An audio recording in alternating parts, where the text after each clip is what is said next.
Bednar's alive out there. I mean, what's kind of your takeaways from how he's looked so far this He's year? looked really good. I mean, I think there's a definite confidence in him. I think he needed the offseason to reset, but I think one of the things that we have to go back to is this guy's a two-time All-Star and was one of the most dominant closers in the game. And our full expectation is he's going to bounce back and really like just the overall attitude and the way the ball's coming out from him. I know a lot of guys, Cards for us, will talk about how he was the same teammate, how he was the same David Bednar. But did you see that confidence at all shake at all last season? I think anytime you struggle a little bit, you're going to have some confidence shake. And I think the one thing with David is, he grew up in Pittsburgh. He plays for his hometown team. I think he took it personally that, he didn't perform to the standard that he felt was important. And sometimes that's good to take to heart. And I think he did take that to heart, and I think he's kind of revitalized because of it.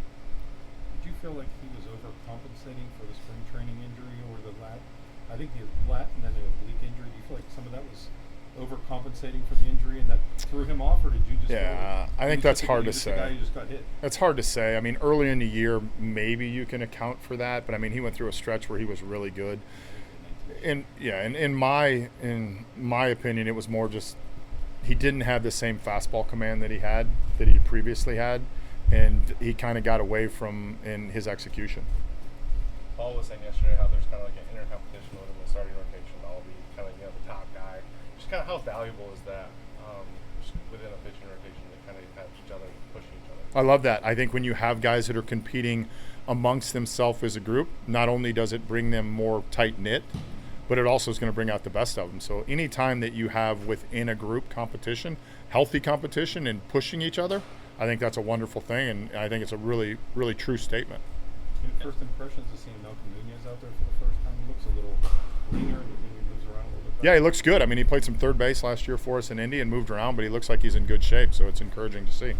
Henry termed it as getting back to basics with his swing, what he's trying to do there, spread to all fields. How would you kind of describe what looks different about it, and how important is it for him to be able to go to all fields? I think that is very important for him. I think last year he got to the point where he was a little rotational and became more a little bit on the pull side.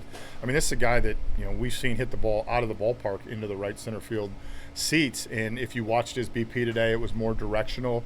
I think that's a really encouraging sign, and it's good awareness. And I think the one thing we continually have to go back to with Henry is he didn't have a lot of minor league at-bats, and everything he's had in the minor leagues, he's dominated. So we need to give him a little time, but I really feel he's in a good spot, and I think his approach is in a good spot. His mindset of what he's trying to do during his work has been really clear. He's kind of adamant, too, about that, the confidence that, to pretty much every level except the major league level is a guy who has succeeded. With a young player like that, how much do you have to be mindful of the confidence that, not to mention there is so many major league at-bats he has had? Yeah, extremely mindful, and I think we have to be aware of that. I think we are aware of that organizationally.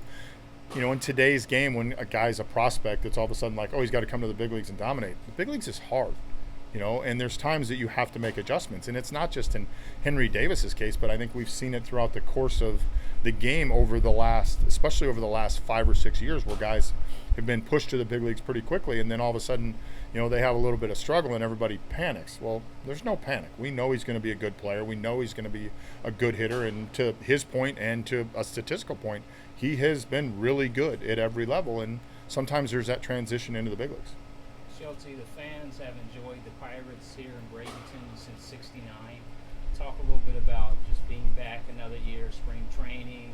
Guys are coming in tomorrow, and you got a game coming up, and just that relationship over the years. Yeah, it's very exciting. We had the block party last night, and like you said, we've been here since 1969. I really feel that the people of Bradenton have embraced us. I know we get people that come down from Pittsburgh, and it's kind of the start of spring once you get into it and get the feel of it. But really excited to be here. Good? All right, guys. Thanks, Shelton.